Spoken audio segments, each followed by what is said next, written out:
Bom, olá de novo, pessoal. Continuando a nossa aula de hoje, eu só separei aqui para a gente dar uma pausa e começar já a poder constituinte derivado. A gente fez no vídeo anterior uma rápida recapitulação do poder constituinte originário. Aí levantei alguns apontamentos meus, algumas sugestões de ideias, de respostas, de apontamentos para aquelas reflexões que fizemos sobre o poder constituinte originário. O objetivo era consolidar aquelas características do poder constituinte originário e agora a gente já vai passar para o poder constituinte derivado.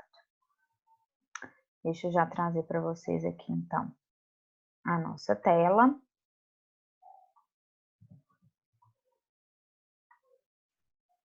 Vou aumentar aqui, professora. Então, vamos lá ver o poder constituinte derivado, ver a diferença dele para o poder constituinte originário e tudo mais. Bom, o poder constituinte derivado ou poder constituinte instituído, constituído, secundário ou de segundo grau é aquele criado e instituído pelo poder constituinte originário. Está escrito errado aqui. Então, o poder constituinte originário, ele cria a nova Constituição, o novo ordenamento jurídico, e ele vai trazer as regras de como esse ordenamento jurídico vai caminhar, né? Como ele poderá ser alterado, modificado ao longo do tempo. E isso é justamente a atribuição do poder constituinte derivado. Por que derivado? Ele deriva do poder constituinte originário, ele tem origem no poder constituinte originário, ele é instituído pelo próprio poder constituinte originário. Secundário, porque eu tenho o originário, depois o secundário, ok? Então, e diferentemente do poder constituinte originário, ele é limitado, ele é condicionado pelos parâmetros impostos pelo poder constituinte originário. Então, vamos esquecer autonomia, independência. Agora eu tenho um poder constituinte, uma competência constituinte, é esse ponto aqui que nós já vamos adentrar, que tem que observar, né, que tem compromisso com os princípios, com os valores, com as normas e regras jurídicas estabelecidas pelo poder constituinte originário. Então, o poder constituinte originário nos disse o que é constitucional, qual é a nossa Constituição, e a partir daí, né, uma vez exercido o poder constituinte originário, ganha vida um novo ordenamento jurídico, e aí esse novo ordenamento jurídico vai passando o tempo, né, vai começar a reger a sociedade. E aí as formas como ele vai poder ser alterado vão seguir as regras pré-estabelecidas pelo próprio poder constituinte originário. Essa questão, essa observação que eu coloquei aqui para vocês, dele ser um poder ou uma competência, é porque alguns autores entendem que esse nome de poder constituinte só caberia se eu estivesse falando de poder constituinte originário. Porque eles entendem que poder constituinte só pode ser aquele poder ilimitado. E teria que ser aquele poder exercido diretamente, tá? Pelo seu titular, que é o povo. Quando eu estou falando de algo que é limitado e condicionado e exercido de forma indireta, eu estaria falando, na verdade, de competência. Então, o único poder constituinte, verdadeiramente falando, que tem o poder de constituir qualquer coisa, seria o poder constituinte originário. Porque a partir dali, eu não estou constituindo nada, né? Eu estou, na verdade, só exercendo o que o poder constituinte falou que eu posso exercer. É uma questão terminológica, tá? E aí, então, ao invés de chamar de poder constituinte derivado, esses autores vão falar em competência constituinte, em competência derivada, tá? Porque eu só posso fazer o que o poder verdadeiramente constituinte constitui. Não vejo muita relevância, tá, nessa distinção, é uma distinção bastante terminológica. mas vocês podem ver isso sendo colocado por alguns autores, por isso que eu salientei, mas o importante, então, é o conceito. O importante da gente gravar, da gente estudar, é o conceito e essas características do poder constituinte originário ser ilimitado, incondicionado, autônomo e soberano, e o poder constituinte derivado ser o contrário disso. Ele é limitado e condicionado pelo próprio PCO.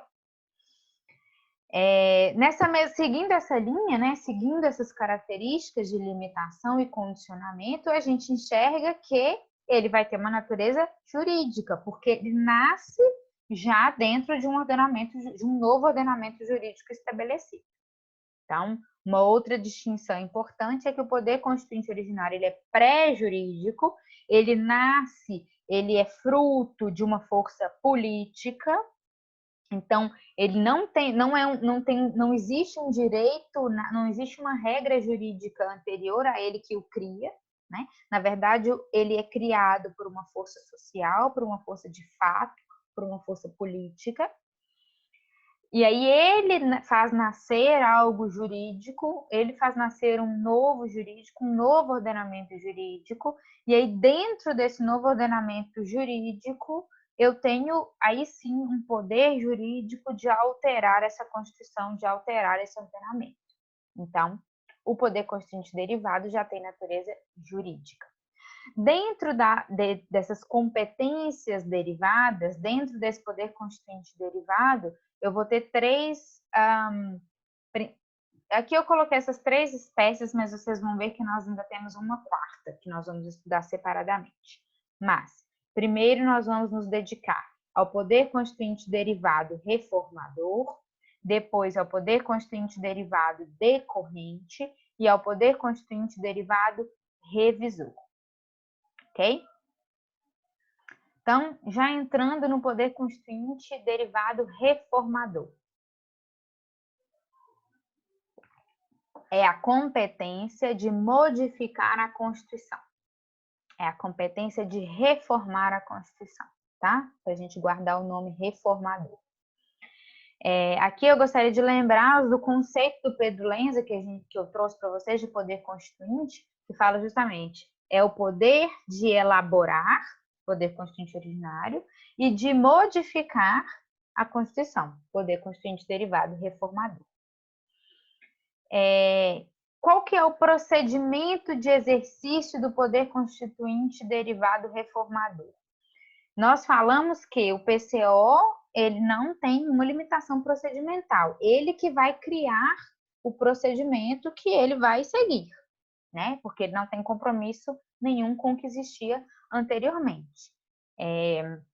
Quando fizemos a reflexão sobre o exercício do poder constituinte originário que resultou na nossa atual Constituição, na Constituição de 88, até salientei para vocês. Eles acabaram optando por usar um procedimento pré-estabelecido pela ordem jurídica anterior, mas foi uma opção deles, né? Eles podiam criar um novo procedimento.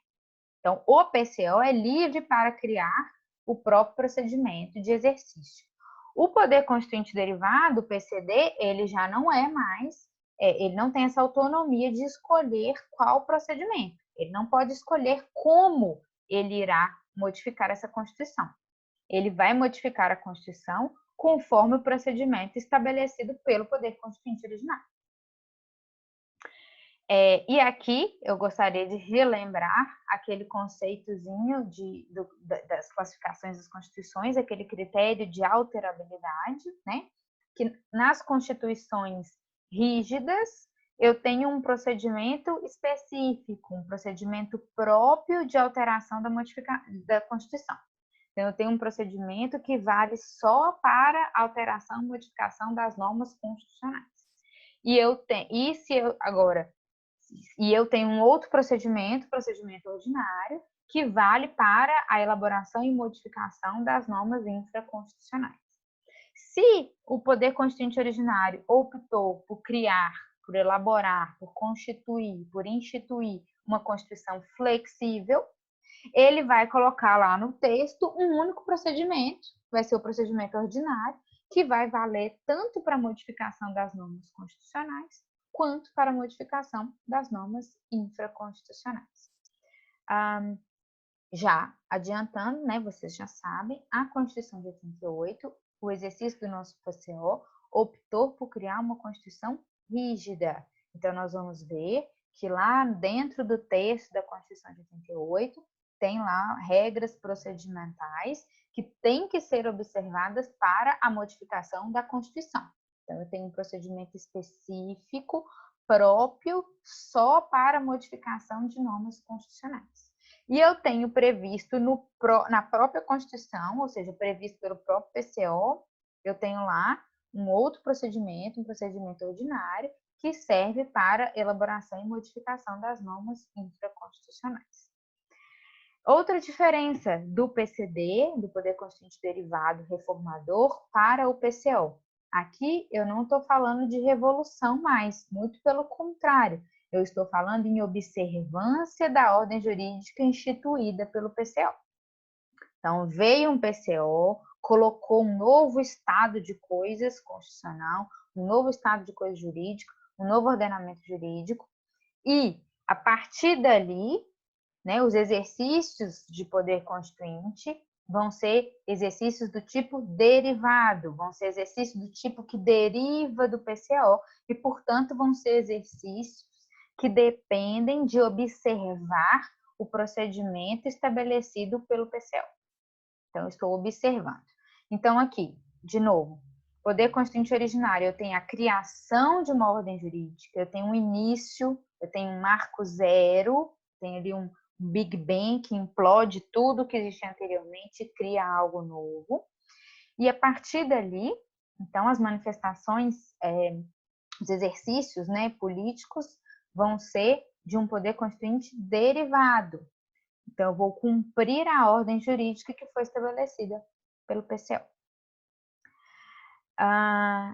Seguindo ainda dentro do conceito, para ficar bem claro do que seria esse poder constituinte derivado, eu trouxe aqui um trecho do ministro Celso de Mello, citando um doutrinador que chama Vital Moreira, de um precedente de um julgado que nós vamos estudar, tá? Eu vou falar dele novamente no próximo vídeo, vou explicar para vocês a atividade.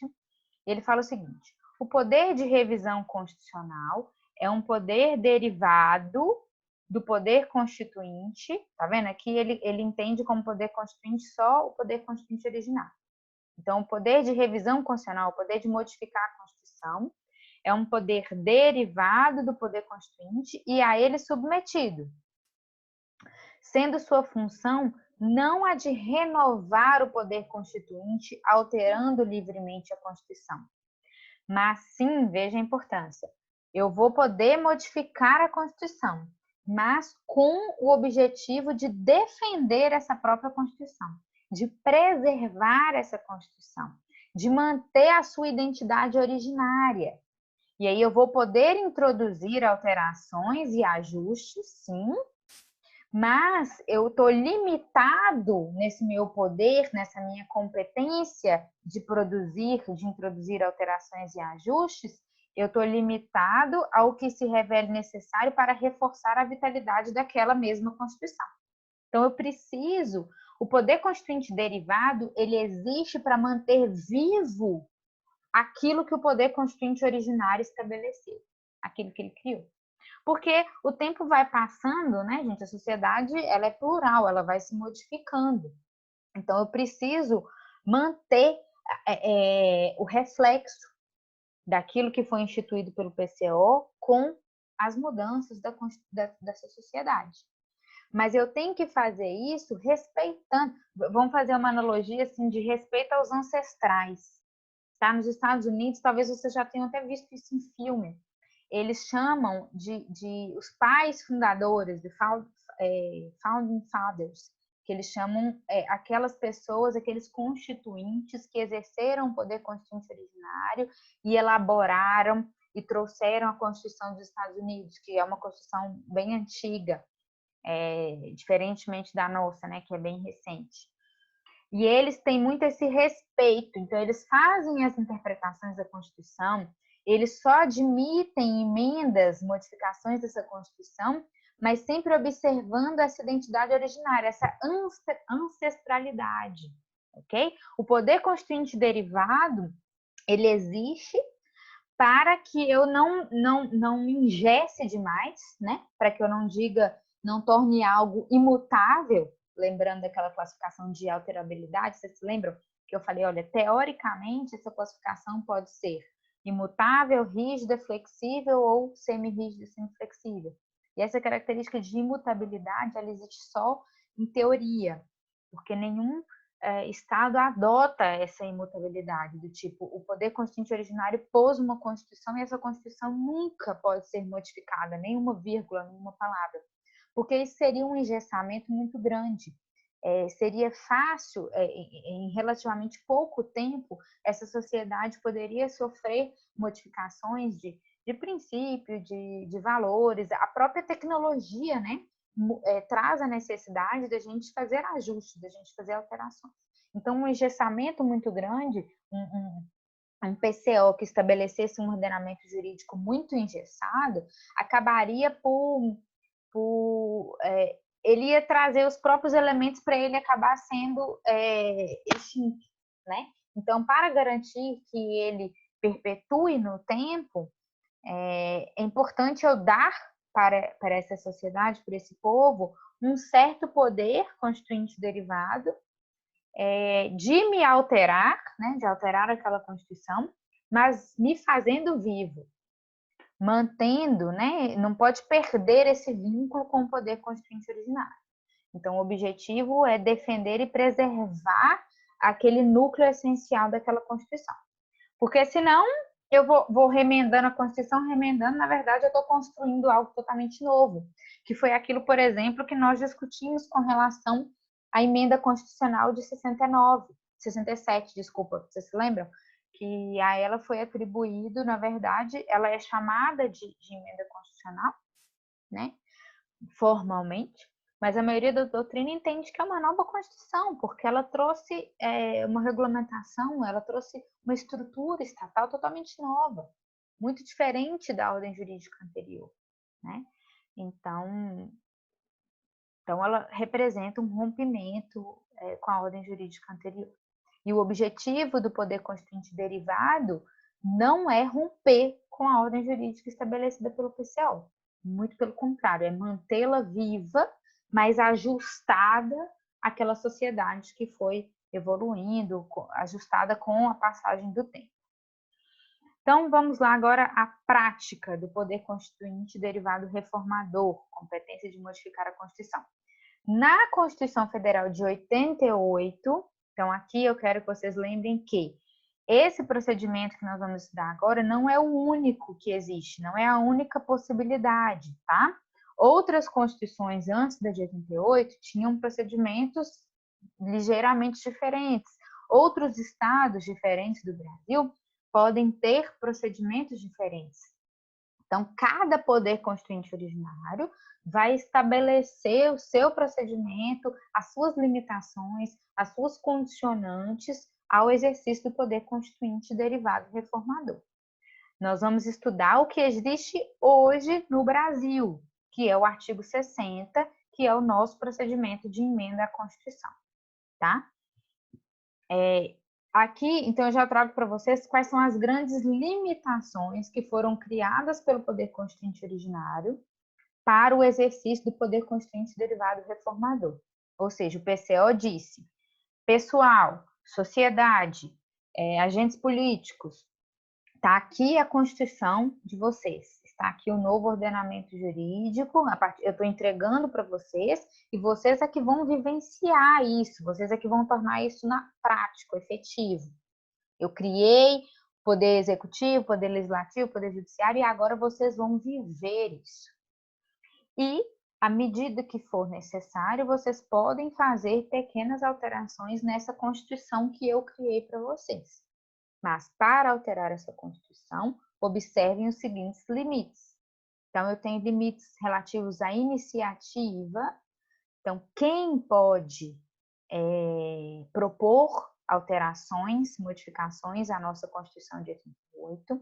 Nós temos limitações circunstanciais, ou seja, em quais circunstâncias eu posso ou não modificar a Constituição. Eu tenho as limitações procedimentais, né, de formalidade. Se aqui eu vou chamar de subjetiva, porque são as pessoas que podem propor essa modificação. Aqui eu vou chamar essas limitações mais objetivas, que são mais que vão ditar o processo mesmo, qual vai ser o procedimento para poder modificar essa Constituição. E vou ter também limites temporais.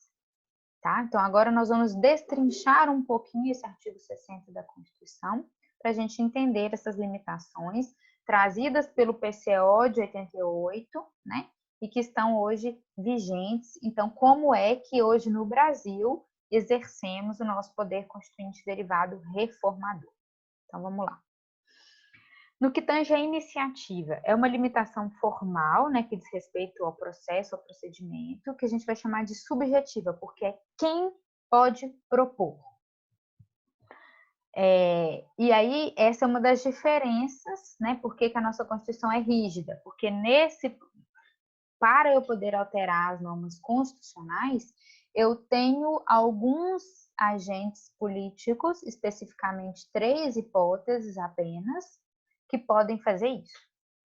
Para as normas infraconstitucionais, o meu universo de legitimados, ou seja, pessoas que podem propor a criação ou a modificação das nossas leis ordinárias e complementares é muito maior, né, mais vasto, do que as pessoas, do que os agentes políticos que podem propor alteração à nossa Constituição.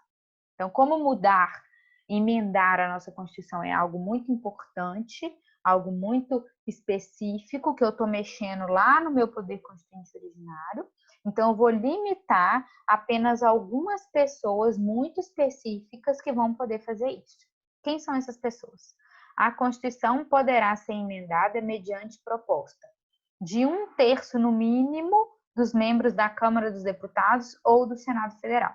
Então, dos representantes do povo, eu preciso da assinatura de 1/3 para propor uma emenda à Constituição. Veja bem, aqui é um quórum de iniciativa, não é para aprovar, não. Ou seja, só para eu conseguir colocar em votação, para eu começar a discutir, deliberar sobre essa alteração que eu quero fazer na Constituição, eu preciso já ter a concordância de 1/3 dos congressistas, ou 1/3 dos deputados, ou 1/3 dos senadores, ok?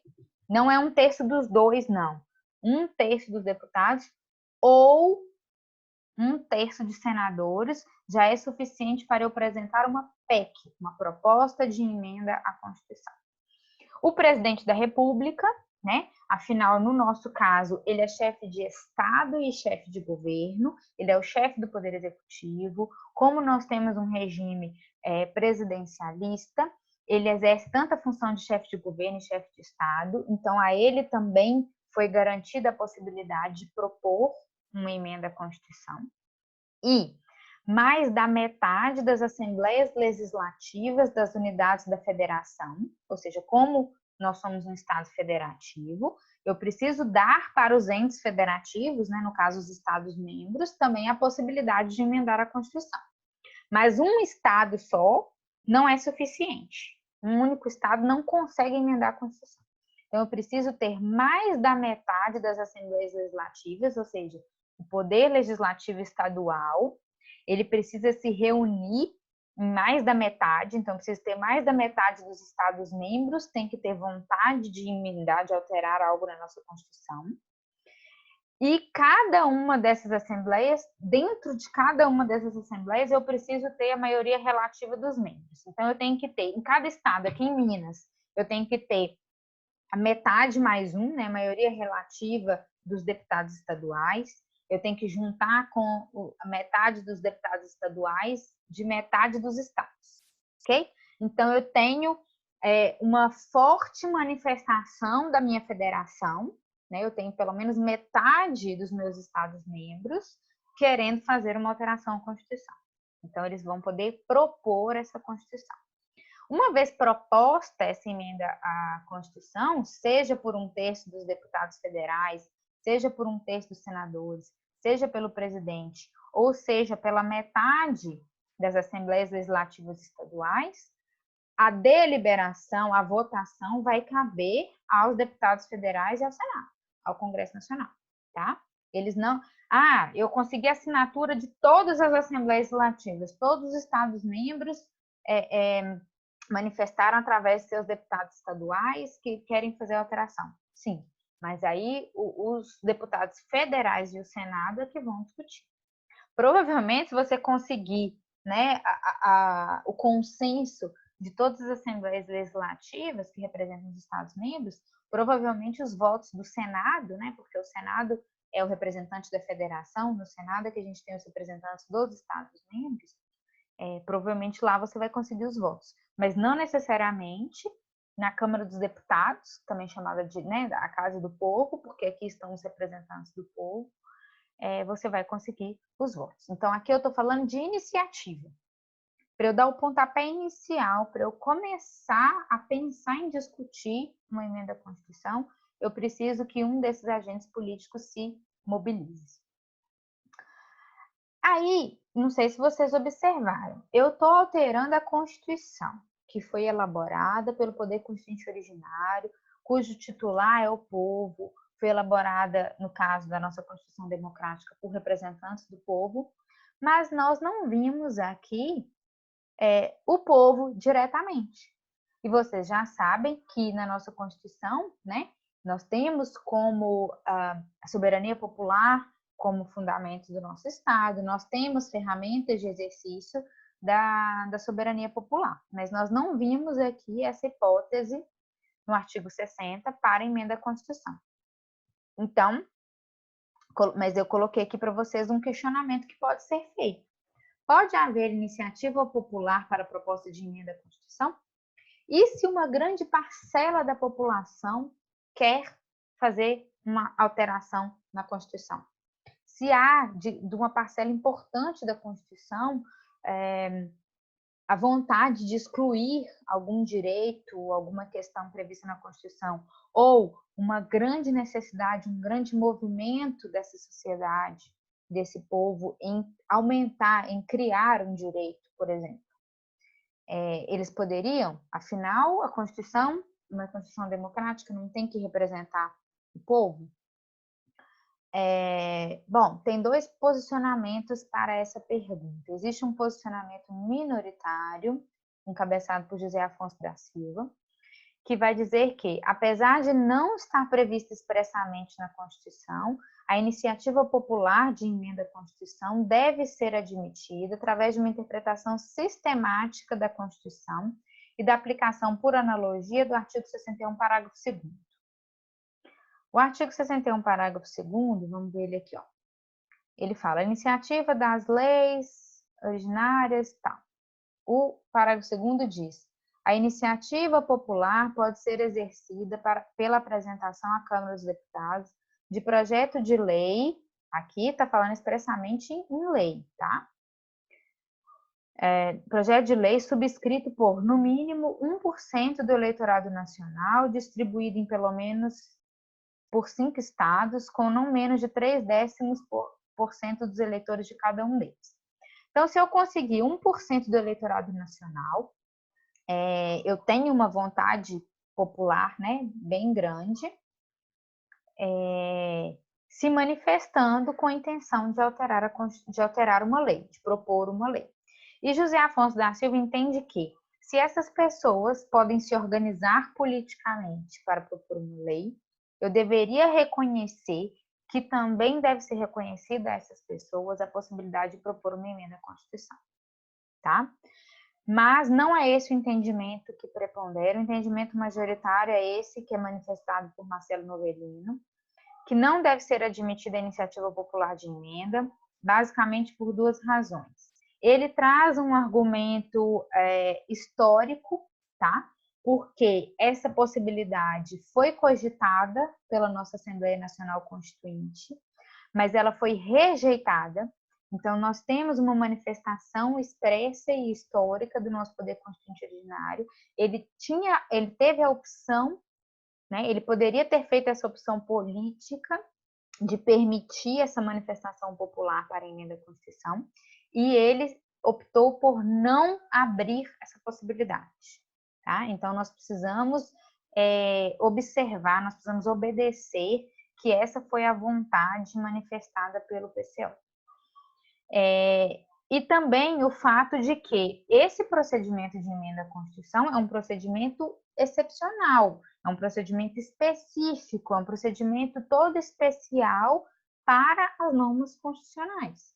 E nós temos um procedimento geral, regra geral, um procedimento ordinário, que é justamente aquele que está lá naquele artigo 61. No artigo 61, o PCO previu a possibilidade de iniciativa popular. Nem precisava, né? Ele poderia ter optado por não. Afinal, nos poderes legislativos, né, municipal, estadual e federal, eu tenho justamente os representantes do povo. Então, eu tenho iniciativa popular sendo manifestada de forma indireta, mas eu tenho. Mas o PCO resolveu dar essa possibilidade de um exercício mais direto, mas no que tange a elaboração de leis infraconstitucionais. O processo específico de emenda à Constituição é um processo todo especial, excepcional, que vale só para as normas constitucionais, então a interpretação dele tem que ser restritiva. E se não está previsto, então, no artigo 60, eu não posso abrir essa possibilidade pela via interpretativa, pela via da analogia. E um outro ponto importante também dessa corrente majoritária é a característica contramajoritária da Constituição de 88. A característica democrática da nossa Constituição claramente não é adotar uma ditadura da maioria. Então, ainda que eu consiga voto de 1% do eleitorado ou até mais, isso não significa que é algo que tem que ser colocado na nossa Constituição, porque o princípio, o fundamento da nossa Constituição não é simplesmente adotar o que a maioria deseja, né? Os fundamentos, né, o que o PCO disse é que nós vamos viver essa Constituição com base em fundamentos e princípios que favorecem a pluralidade, a diversidade e, inclusive, o respeito às minorias. Então, esse argumento da força da iniciativa popular, nossa, mas olha quantos milhões de assinaturas eu tenho, não é um argumento que convence a nossa Constituição de 88, porque para ela isso não é o mais importante. O mais importante é observar os princípios e valores de diversidade, de pluralidade, de igualdade, de dignidade da pessoa humana, tudo que está lá nos primeiros artigos constitucionais, ok? Próximas limitações. Limitações do tipo circunstancial. Em qual circunstância eu posso emendar a Constituição? E aí está no parágrafo 1º do artigo 60. A Constituição não poderá ser emendada na vigência de intervenção federal, de estado de defesa ou de estado de sítio.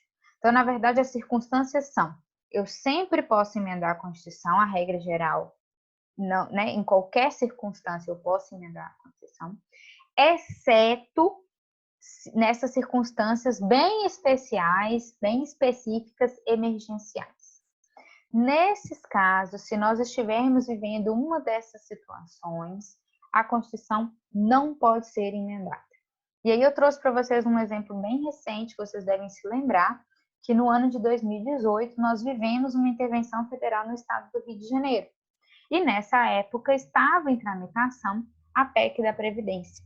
Então teve uma discussão se a PEC da Previdência poderia ser deliberada, né, pelo Congresso Nacional ou não. E por que teve essa discussão? Porque fala que a Constituição não pode ser emendada. Então, algumas pessoas se levantaram para dizer o seguinte: a emenda à Constituição ela só acontece quando a proposta de emenda à Constituição é promulgada, né? Porque primeiro ela é proposta, tem iniciativa. Depois ela vai ter a deliberação, que nós vamos ver em seguida como que se dá essa deliberação. Por fim, se ela for aprovada e promulgada, aí sim é que ela emenda a Constituição, ou seja, que ela gruda lá no texto constitucional. Antes disso, não tem nada na Constituição, né? É só um processo, é só um procedimento. Está só correndo ali, sendo deliberado pelo Congresso Nacional. Só que não é esse o entendimento que prevaleceu. O que prevalece é que mesmo esse processo de deliberação não pode acontecer sob essas circunstâncias, porque essas circunstâncias são circunstâncias muito excepcionais, muito emergenciais, que inclusive autorizam restrição de direitos fundamentais. Então, o entendimento da doutrina do STF é que é um período conturno, ainda que a intervenção seja num único estado, no estado do Rio de Janeiro, eu estou tratando de uma situação muito delicada, então o poder constituinte derivado, ele pode não estar livre o suficiente, ele pode não estar desvinculado de emoções políticas e sociais, né, muito grandes, de forma necessária para deliberar com isenção, né, sobre a modificação da Constituição. O processo de modificação da Constituição é um processo muito importante que não pode acontecer assim sob fortes emoções, tá? Só para trazer notícia aqui para vocês, não precisam se preocupar com isso, porque vocês vão estudar em Constitucional 2. Mas, para vocês já terem, né, já ir construindo essa ideia, essas circunstâncias emergenciais e excepcionais estão aqui, ó, da intervenção. No artigo 34 a 36 fala a Constituição, né, fala da intervenção, e tem também os dispositivos deixa eu falar aqui para vocês, o estado de sítio, que vai ser decretado aqui, ó, o estado de defesa e o estado de sítio estão aqui no artigo 136 e seguintes. Então, esses dispositivos constitucionais trazem as situações super excepcionais, olha aqui, ó, comoção grave de repercussão nacional. Então, assim, são situações que alteram muito a percepção, que vão alterar com certeza, né, a percepção do nosso poder legislativo. Então, eles não podem, olha aqui as hipóteses de intervenção, manter a integridade nacional, repelir invasão estrangeira. Então, assim, são situações em que nós vamos ter o Congresso Nacional muito preocupado, né, com questões assim, de integridade nacional, comoção geral. Então, não é o momento, não é a circunstância adequada para a gente alterar a Constituição ao mesmo tempo, tá? No caso da PEC da Previdência, para vocês terem uma ideia, quando se chegou a essa conclusão, né, o STF falou, não, você não pode deliberar emenda à Constituição enquanto estiver vigente uma intervenção federal. Aí eles falaram, então vamos suspender a intervenção federal no Rio de Janeiro para a gente poder votar a PEC da Previdência e depois a gente faz a intervenção de novo. Só que isso gerou uma série de discussões sobre os requisitos da intervenção federal. Porque para eu poder gerar essa grave exceção na federação, né, da União intervir em um ente federativo, num Estado membro, eu tenho que ter requisitos especiais. Tem que ser uma situação que de fato exige essa intervenção. E se eu estava vivendo uma situação que eu podia simplesmente suspender para poder deliberar uma PEC e depois eu intervir de novo, então será que essa intervenção ela era necessária nos termos previstos na Constituição? Enfim, foi uma discussão, teve uma discussão jurídica constitucional bem interessante com relação a isso. Bom, mas para Constitucional 1, que nós estamos estudando em termos de poder constituinte derivado reformador, enquanto procedimento de emenda à Constituição da Constituição de 88, artigo 60, o importante sobre a vigência dessas circunstâncias emergenciais excepcionais previstas na nossa Constituição, intervenção federal, estado de defesa, estado de sítio, eu não posso emendar a Constituição, e o entendimento de não poder emendar é todo o processo. Eu não posso propor emenda, eu não posso deliberar sobre emenda à Constituição e, obviamente, eu não posso aprovar e promulgar uma emenda à Constituição.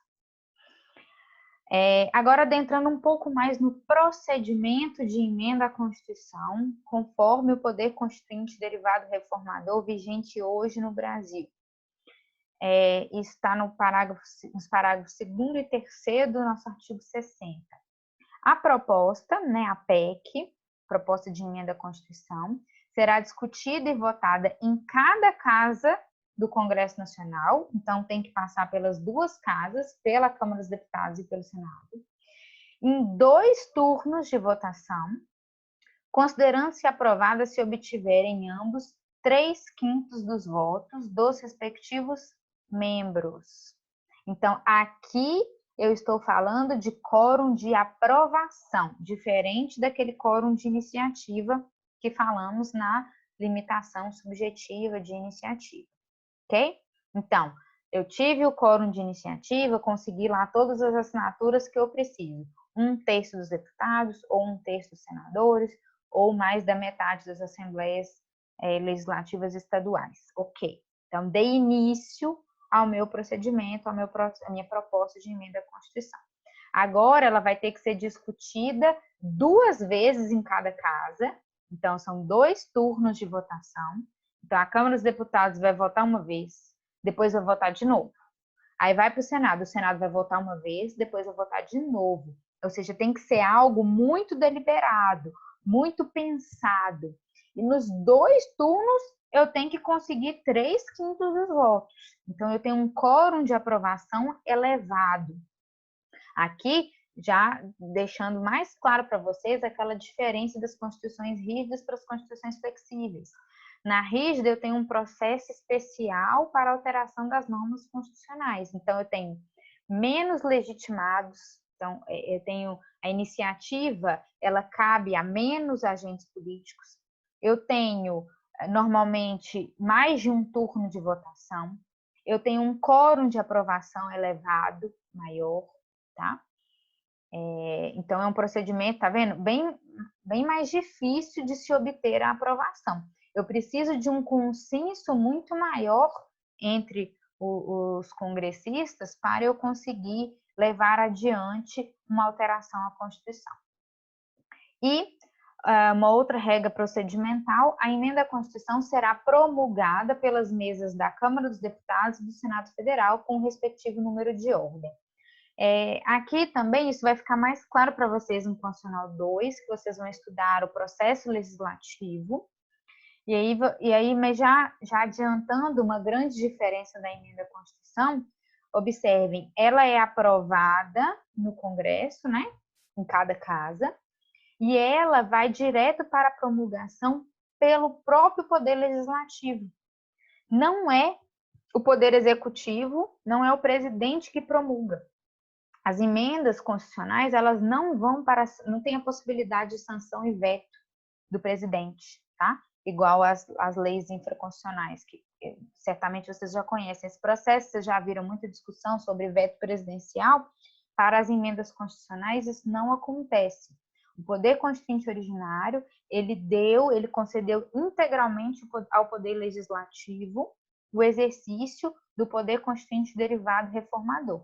Então, ele tem início lá no legislativo, ainda que a iniciativa seja do presidente, do chefe do Poder Executivo, ele só faz o protocolo lá da proposta de emenda.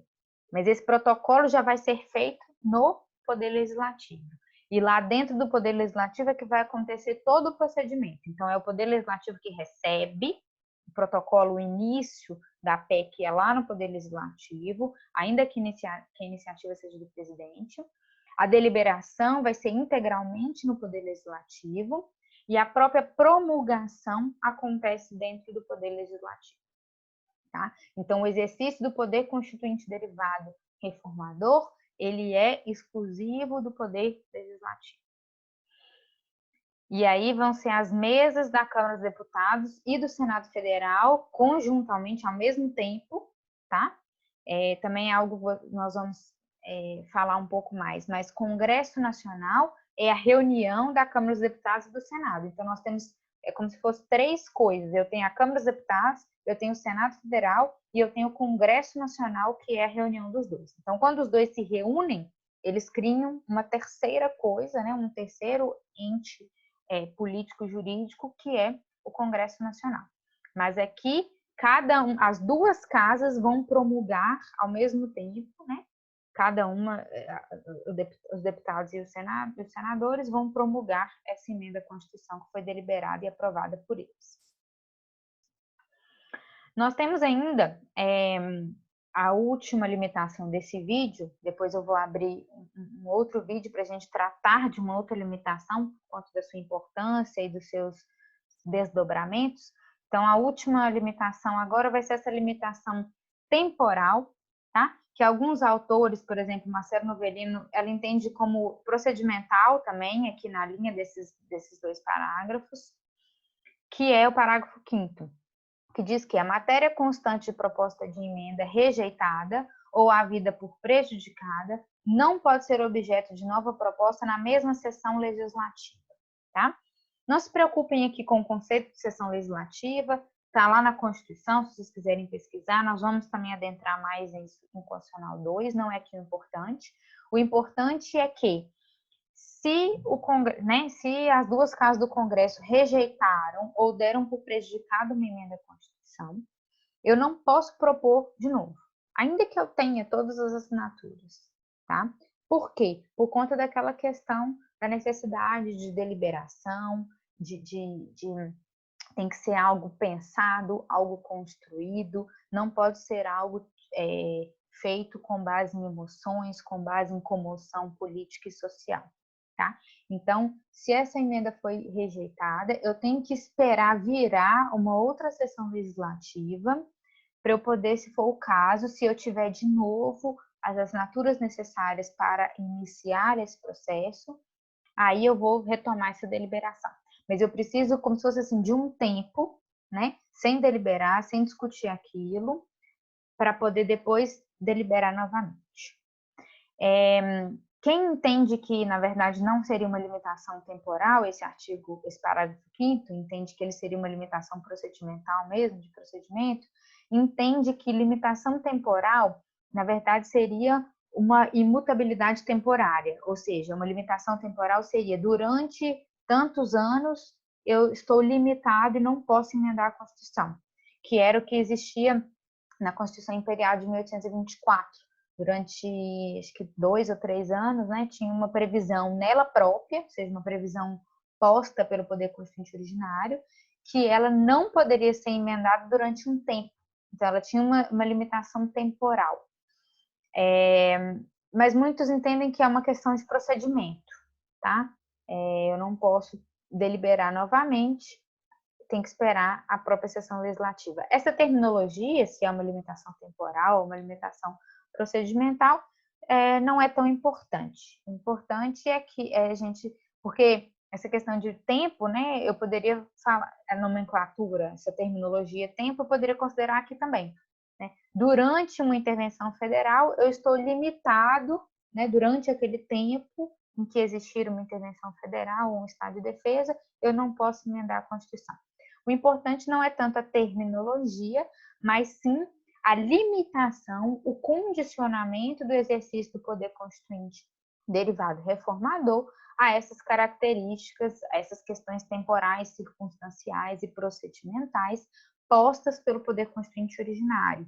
E o importante é vocês observarem a importância desse movimento de alterar a emenda constitucional, que tem que ser algo pensado, tem que ser algo deliberado, não pode ser algo acometido por comoções sociais, né? Então, não me importa tanto que eu tenha a maioria dos votos, que a maioria do país defende uma alteração da Constituição, me importa mais que eu siga esse procedimento solene, burocrático, para que eu respeite os valores, os princípios postos pelo TCU.